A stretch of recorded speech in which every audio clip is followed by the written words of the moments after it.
Hunger protest: Victims' families recount ordeals, demand bailout. As the End Bad Governance nationwide protests fizzle out, many Nigerians, especially in the north, will live with the wounds, scars and financial losses for a long time to come. The protest against economic hardship, which started August 1st, continued even after President Bola Tinubu called for an end to the demonstrations that faced a crackdown from security forces, who reportedly shot at the protesters in various states in the northern part. The cost of living crisis was fueled by surging inflation at a 28-year high and government economic policies that pushed the naira to record low against dollars. At least 17 persons were reportedly killed in Abuja, Kano, Niger, Borno, Kaduna, and Jigawa, with several others injured on the ongoing or opening day of the protest against the nation's worst cost of living crisis in a generation and against the corruption and alleged bad governance that have stifled its development. Now, in Suleja, a major town in Niger State, 6 people were feared killed when the protesters reportedly attempted to invade a police station. 4 people allegedly died on the spot, while others who sustained gunshot wounds were rushed to the Gwagwalada General Hospital. 2 of the wounded died on the way to the hospital. The country's security force have been accused of using excessive force in the nationwide protest, and even though Mayunwa Adejobi, the Nigeria Police Force spokesman, admitted instances of killing during the protest, he claimed none were carried out by the police. However, the Nigerian Army, through its spokesman, Major General Oyema Nwachukwu, admitted on Wednesday that one of its soldiers killed a teenager, Ismaili Mohammed, in Zaria, Kaduna State, thus admitting the security agency deployed to monitor the activities of the End Bad Governance protesters across the country used live bullets on the protesters. The confirmation of the use of ammunition by the military immediately contradicted the Inspector General of Police Kayode Ebutoyin claim that none of the nation's security agencies apply excessive force, including the use of live bullets on protesters.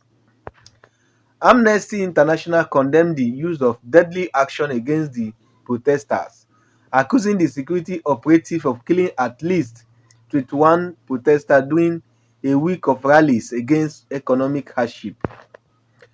The global body stated, our findings so far show that security personnel at the location where lives were lost deliberately used tactics designed to kill while dealing with gathering of people protesting hunger and deep poverty. In a statement, Nobel laureate Professor Woi Soyinka also slammed the government for the use of live bullets against unarmed protesters.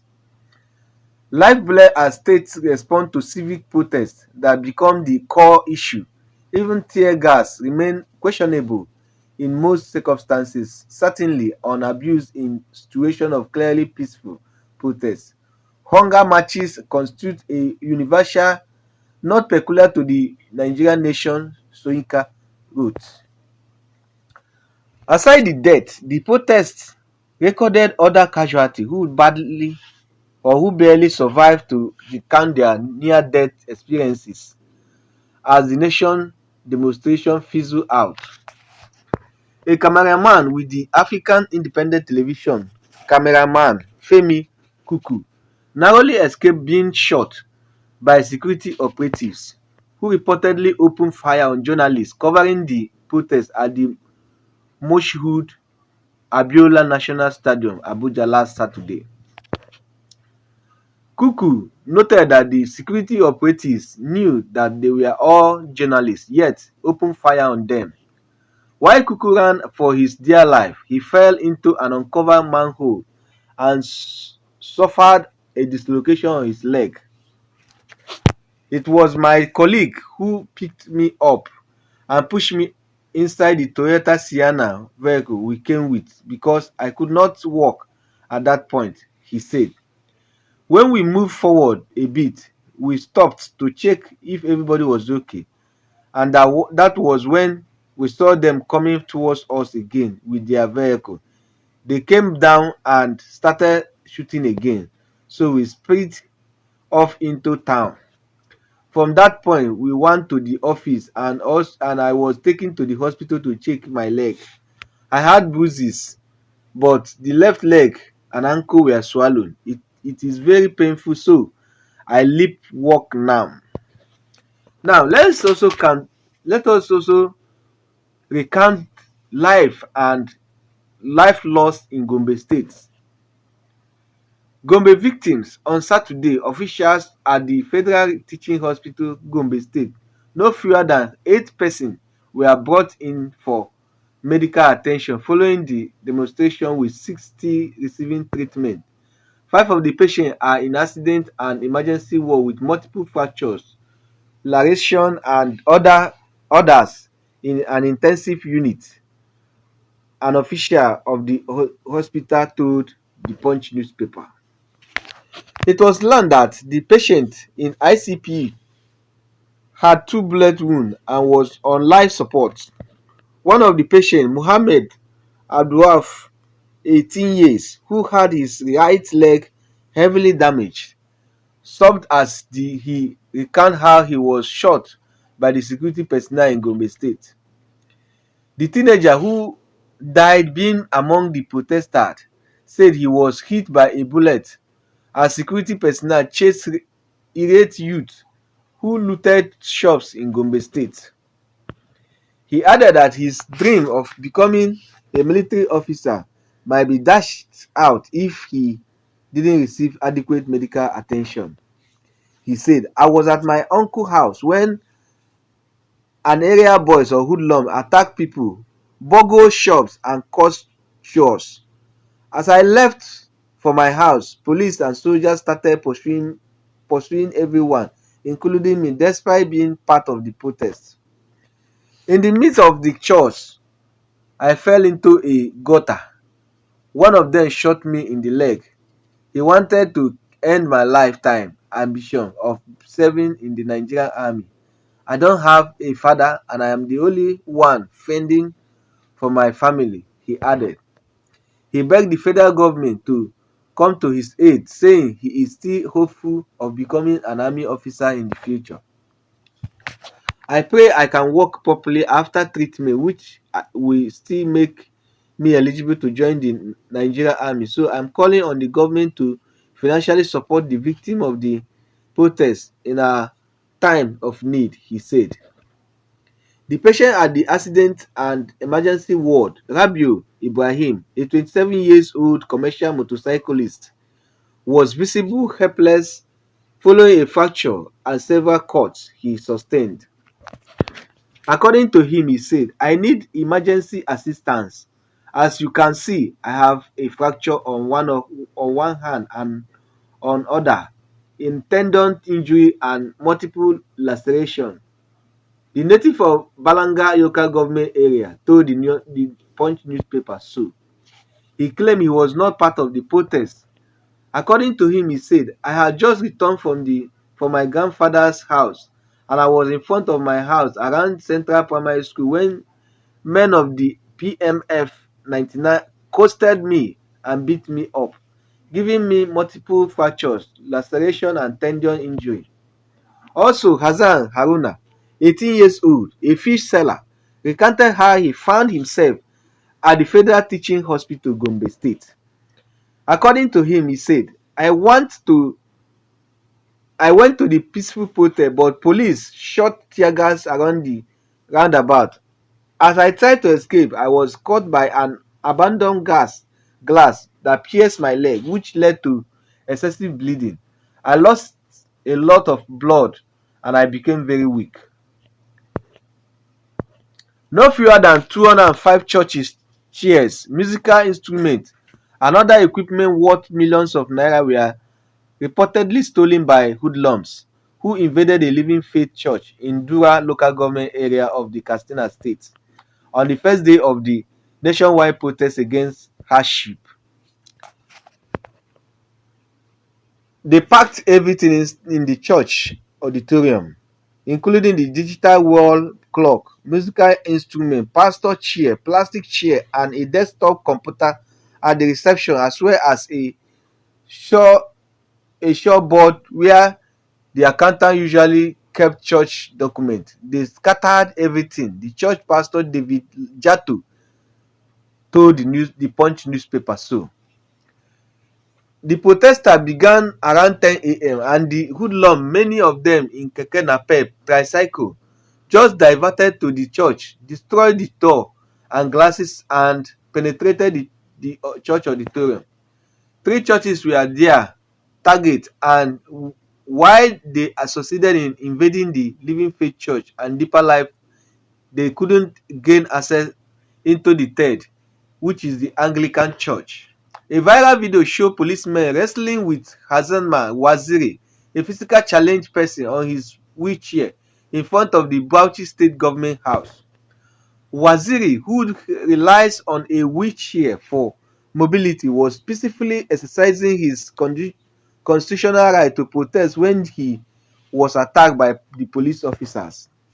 A leader of the Initiative for the Liberalization of Physically Challenged People, Waziri, said he was with other physically challenged persons exercising their constitutional right of peaceful demonstration when they were attacked by the security personnel. He told the Punch newspaper and said, I decided to organize this protest to show my displeasure with the current economic situation of the country. In the process, I was doing a live video and one of the policemen came to me and said that I had filmed him and they were trying to grab the phone from me and they were hustling me to grab the phone from my hand, and that is how they kept brutalizing me. They gave me a couple of punches, as you could see from the video. So basically, I was very peaceful. We were not more than 10 just to raise our placard which read employment should be for all and inclusive society. Special advisor on media and publicity to the Bauchi State Government Governor Mokuta Gidadu said Governor Bala Mohammed had ordered a thorough investigation into the incident involving a person with a disability and insecurity personnel at the government house. Gidadu stated Governor Bala Mohammed had made it clear that the welfare and rights of his citizens, especially vulnerable groups, remain his top priority. He directed a thorough investigation to ascertain the facts surrounding the incident and ensure that justice is served. The National Commission of Persons with Disability demand justice following the assault. The action of the police officer involved a clear violation of the Discrimination Against Persons with Disability Act of 2018 and the fundamental human right enshrined in our constitution. Excessive Secretary, he said. This reprehensible act, captured in a video currently circulating on social media, shows Mr. Waziri being brutally battered while exercising his constitutional right to peaceful protest in front of the Bauchi State Government House. Hamza Waziri is not only a person with a disability but also a respected member of the Code Board of Trustees, a Mandela Washington Fellow, a Chivin Fellow and the founder of the initiative of the liberalization of physically challenged people in Nigeria. Meanwhile, PAMYUBA, social political organization Afinere, has called on the federal government to investigate the killing of some protesters in some part of the country. The body stated this in a communique issue at the end of its meeting held at the residence of its leader, PA Ayo Adebanjo, at Ogbo-Ijebu, Ogun State on Thursday. The communique, which was signed by Adebanjo and the National Publicity Secretary of the organization, Justice Faloye, read, "The federal government should investigate deliberate violation of rights, particularly the circumstances of the killing of those who died in the protests, and bring to book those, including security agents, proven to be culpable in their regard." The group urged President Bola Tinubu to see the nationwide protests, the diversity of its prosecution and outcome in different regions, as a clear verdict for the restructuring of the Nigerian Federation in tandem with the well-considered foundational covenant of true federalism and its honest demonstration of state membership immediately set in motion irreversible machineries in this regard as the Pancania for the unity, peaceful coexistence and development of nation where no man, woman or tribe is oppressed. Also on Thursday, Kaduna State Governor Senator Uba Sani pledged to ensure justice for Ismail Muhammad, the 16-year-old who was killed by soldiers during a protest in Zamaru, Zaria.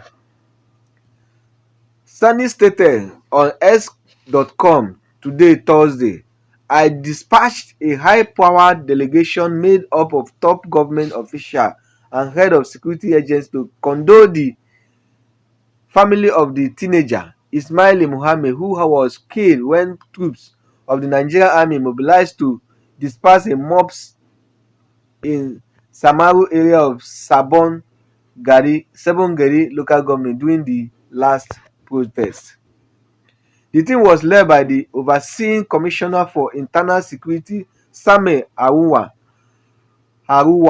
While the team was with the family, I spoke on the phone with the father of the deceased, Muhammad Hazini, and expressed our deepest condolences on the family. I told him that we are deeply pained by the unfortunate incident and we leave no stone unturned to ensure that justice is served. A full and thorough investigation will be conducted and the culprit will be brought to book. I will stay in close contact with the family of the deceased in this trying time.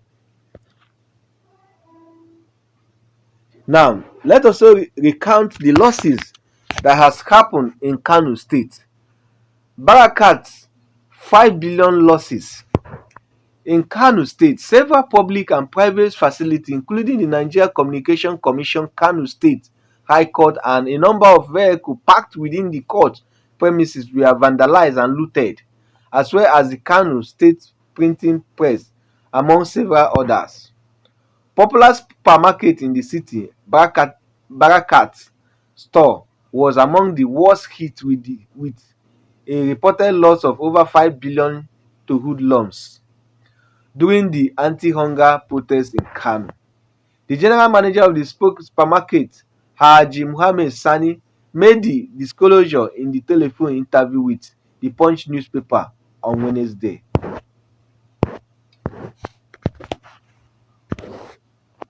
He said the hoodlums who stormed their warehouse located along State Road near Government House vandalized and looted the warehouse, including 3 containers of items that were imported from China and Turkey.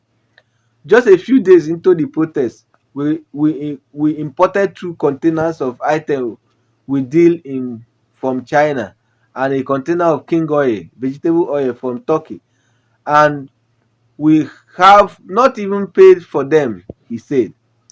The general manager, who lamented the closer losses, called on the government for assistance. We have already lost our investment to the hoodlums, but any assistance from the government will be appreciated. Similarly, another victim and proprietor of Shishi supermarket located along Hadija Road, Ahmad Kali, said he lost over 30 million naira on the hoodlums. According to him, items stolen from the pharmacy and supermarket include computers, machines, and testing ailments, as well as drug and other essential commodities. I have never witnessed such in Kano. These are your youth who don't have anything doing in the town.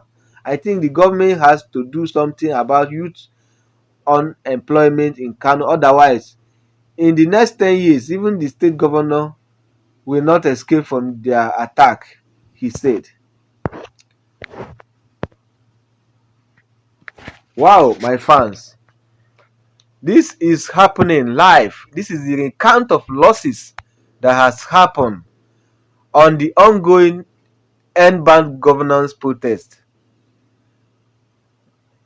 So many people has lost their life. So many sustained injuries, especially bullet wounds. Some are receiving treatment in general hospitals. Some supermarkets were burgled out, looted, items were looted. In Kano State, the Kano State supermarket lost over 5 billion naira to hoodlums at the cost of the end bad governance protest. And also, other supermarkets has lost over 30 million naira goods at the cost of the peaceful protest. Now, even after our President Bola Tinubu has called to the end of the bad governance protest, it didn't stop there, but rather the protest is still on. A lot of life have been lost, a lot of properties have been lost. Nigeria, even in the next 10 to 15 years, will still feel the heat of this protest. My fans, my comment section is open. Wherever you are located in your location, I want you to tell me more of the losses that you have encountered in your state, in your community, in your local government. Share it with me on the comment section, my fans, for I will be there to deliberate it with you. If you are hearing my voice for the first time, you haven't subscribed to my channel, please, what are you waiting for? Do well to hit your hand on the subscription button icon so you get yourself subscribed. Thank you for watching my video. See you as I bring you another update that is coming soon. God bless you all, my fans.